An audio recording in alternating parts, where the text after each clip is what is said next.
कमाल खान जॾहिं तुंहिंजे साम्हूं मुंहिंजो अर्ज़ी नथो हले त मां तोखे हुकुम वरी कहिड़ो कंदुसि। साईं तव्हां लाइ त मुंहिंजी सिर बि हाज़िर आहे। हुकुम हाणे बस मूंखे ख़बर आहे जेको तूं मुंहिंजे लाइ सिर ॾींदे सॼी उमिरि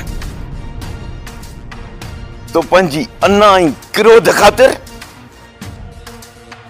ॿियनि जा सिर लाथा आहिनि, तूं वरी मुंहिंजे मथां सिर ॾींदे। जेकॾहिं रुगो तूं मुंहिंजी बाना इज़त करी हा न तॾहिं बि ईअं ॻाल्हियुनि मां उथी न हलियो वञी हा। साईं तव्हां हर हिक जे साम्हूं मुंहिंजी बेइज़ती कयो था त पोइ छा? एतिरो बि हक़ न आहे जो मां पंहिंजी इज़त बचाए उतां उथी हलियो वञा।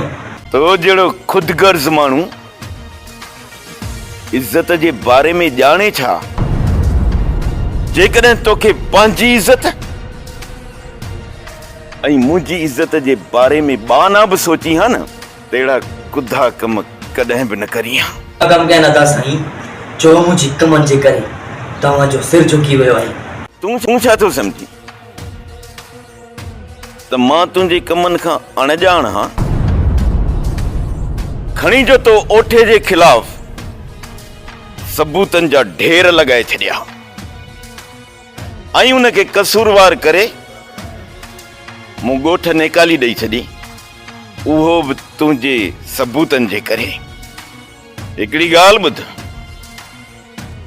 जेकॾहिं मां पंहिंजी दिलि जो चवणु वठां हा न त ॾोही तूं ई थी हा।